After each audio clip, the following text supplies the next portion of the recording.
Hi, this is Jeff Curto, and welcome to episode number 49 of Camera Position, a podcast about the creative side of photography. For today's episode, what I'd like to do is spend a little bit of time talking about subject research. Research, well, yeah, we're going to talk a little bit about research of subjects that you find to be interesting. Now, for those of you who've been along with me on this camera position excursion for some time, and thank you to those of you who have been there for a long time, and also welcome to those of you who are new to the podcast. For those of you who've been along with me for a while, know that one of my basic tenets here is that in order to make photographs that are significant to you, and perhaps potentially to others, what you need to do is be looking inside yourself and finding things that are interesting to you, finding subject matter that is interesting to you, and learning some things about yourself by learning some things about that subject. And really, I think that's where meaningful photography comes from. I think photography obviously is this wonderfully expressive device, and a democratic one at that, not requiring nearly the same kind of skill set as learning to draw, for example. So it has this sort of wonderfully egalitarian quality about it, and it allows us to express ourselves in a variety of different ways. Now, obviously, one of the things that I basically hold true about this medium is that it's really important to make photographs of things that have meaning to you, and therefore meaning will come out of those photographs because, well, you're interested in that subject to begin with. Now, it's coming up on spring, and typically in the springtime, I start thinking about my major photographic excursion for the year. And I typically have been photographing in Italy for many of you. Many of you know this for quite some time, and I just can't stop. I'm passionate about the country. I'm passionate about the culture, and I'm passionate about what it is that I'm doing there, and continue to make photographs that interest me and hopefully interest others. And I think that certainly they seem to interest a fair number of folks, so that's a good thing. And the idea here is that ultimately I started out with a fascination for the culture and a fascination for the things that I found there. But what I think is significant here is the idea that in learning more about this subject, I've discovered an awful lot of things that I didn't know before. Now, let me sort of see if I can explain this. My background is in art school. I went to art school, Bachelor of Fine Arts, Master of Fine Arts degrees. And of course, in that art school training, I had a lot of art history classes and courses about art in general. I learned how to draw, which I never got very good at, and I learned how to paint, which I also got not very good at. And I also, did all of the other sorts of things that a typical art school student might do. I did sculpture, and I did a little bit of ceramics and some printmaking and some of the other kinds of things that art school students do. But really, the primary function of that art school background was not only teaching me how to see and how to be visual, but it also taught me an awful lot about the history of art, about the history of visual expression in the world. And so I had sort of a leg up, I guess, coming into the world of the photographer by having a fairly solid background from my professors in undergraduate and graduate school teaching me about the world of visual arts. But what I discovered is that when I started photographing in Italy, I began to realize that, well, first of all, my college background had been quite some time ago, and so there were some holes or some things that I wasn't remembering as well as I ought. And there were also some things that I was continuing to see and wanting to know more and more about. So I began to do some research, not the sort of typical research that someone might do when they're going to a foreign country or a different distant place, although we'll talk a little bit about that as well, but research that was very much more specific to my subject. So let's start out here and just talk about the idea of going to a photographic location and doing some research about what that location is. Now, in my case, going from the United States, living near Chicago, and going from the United States to Italy, obviously one of my major strategies is to consult the standard guidebooks, the Rough Guide, the D.K. Dorling books, those kinds of books that are basic travel books that can help determine where you might find subjects that are interesting to you. And obviously, when you get there, some background or some historical reference and context for what it is that you're looking at, and some sociological background in terms of a culture that you might not know or a place that you might not know. And for those of you who are thinking, well, I never get to travel to a distant place, I'm really confined mostly to my own neck of the woods. Well, certainly there are resources in your own area about the area that you live in, a historical society in your own hometown, or a historical museum in a region that might give you some background on the area. And not all of us have lived in a particular one spot for a long period of time. And if you've just recently moved to an area and you don't know a lot about its background or its history or the places or types of things that you're interested in photographing, well, doing a little bit of research about them in a more general way is an excellent way to kind of tune your head into some things that might be possible. And open your mind to those kinds of ideas that might be possible that really you might not have even thought about before. But there's more than that, I think, and the more than that is to get a lot more in depth in terms of what it is that you're interested in. And I'll give you an example here. A great book that I discovered about a year and a half or two really ago. It is called Peter Murray's The Architecture of the Italian Renaissance. Now, obviously, for any of you who have taken a look at my website and the work that I have been including in many of these camera position podcasts, my work is largely concentrated on the architectural background or the architectural history of Italy. I'm fascinated by the hands of the men and women who have sculpted the buildings and structures of this land. And in structure, I look at buildings, but I also look at things like farm fields and the way in which terraced landscapes have been created and so forth and so on.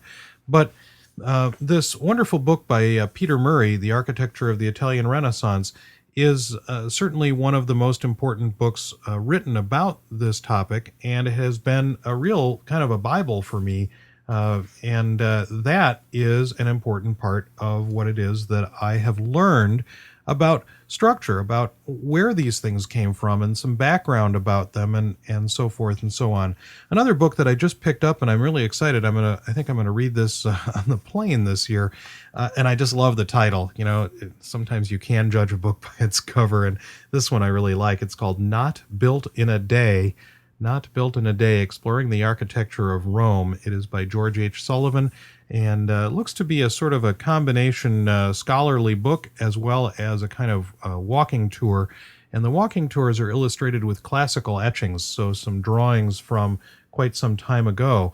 And that is another resource that I'm planning on using in this particular year of photographing in Italy. And another book that a friend gave me as a birthday gift, actually, this spring, is a book by an author named Tim Parks. Parks is a fairly well-known author about Italy, and oftentimes writing sort of memoir kinds of books. And this one's called Medici Money, Banking, Metaphysics, and Art in 15th Century Florence. Now, hopefully you get the idea here that my objective, my goal, is not just the sort of standard travelogue kind of information, but is information about a more specific idea. I'm extremely interested in these buildings and these structures. Certainly the Medicis were the family, if you know any bits and pieces about Italian history and culture, the Medici family based out of Florence was an important part of the Italian Renaissance and the culture of building and financing art and financing artists. And so Medici money seems to be something that would be logical, not built in a day, looking at the architecture of Rome and the architecture of the Italian Renaissance. Now, I'm just picking out 3 books that I have found to be particularly useful to me, and I would suggest, take a look at what it is that you're photographing. Are you interested in the Badlands here in the United States, or are you interested uh, in photographing animals in zoos? How much do you know about that topic, and how deep is the body of knowledge that you have provided yourself with to be able to make more and better photographs of these things? So the more you know about the subject that you are going to approach, I think the better your photographs are going to be, or at least the more logically likely it is that your photographs are going to be as good as they possibly can be. So the level of preparedness that you bring to a project is extraordinarily important. So I think that's a particularly useful thing. Another part of the project planning process that I think is really important, and I don't know that I'd really thought about it this way until I read a really terrific piece on one of my favorite photo blogs, Alec Soth's blog. And Soth, for those of you who don't know, a terrific contemporary photographer based out of Minnesota, and just a really interesting image maker. And I'll put a link to his blog and his website on cameraposition.com. In addition to being a really terrific photographer, Alec Soth is also a dedicated blogger. He's a guy who seems to write a blog post nearly every day, and his blog posts are usually quite thoughtful and often thought-provoking. And he came up with this idea on his blog, which I thought was just absolutely terrific. And this was a post, and I'll put this up there. It's from April 16th, so just not too terribly long ago. The Ballad of Good and Bad Titles. I'll read you a little snippet out of the first part of the blog post. Men might think about sex every 7 seconds, but I think about project titles. There is no greater pleasure than lying on the couch, closing my eyes, and daydreaming about the perfect title. I guess this isn't much different from teenagers dreaming up names for their rock bands. While I suppose this sounds silly, I think it's actually worthwhile. Titles are important. When I review student work, one of the first questions I ask is, what is the title? More often than not, I'm met with no answer. This is remarkable. I'd have a hard time getting started on anything without having some sort of a working title. This need to wrap an idea in a few well-chosen words isn't limited to creative projects either. And he goes on to talk about how he's working on some nonprofit organizations and so forth and so on. So the idea of thinking about what you're doing in a broader, larger way is quite especially useful. And I don't know that I'd really thought about it that way, at least from that point of view of thinking about project titles sort of in the thin air. I've certainly thought about them relative to photographs that I've made, but I think Soth is onto something here, and I not only really like his images, but I also am a devoted blog reader of Alec Soth's blog. So again, I'll put the links to his blog and his website on cameraposition.com, but I wanted you to be aware of the idea that, thinking about a title is a useful way of coming up with some context for your work.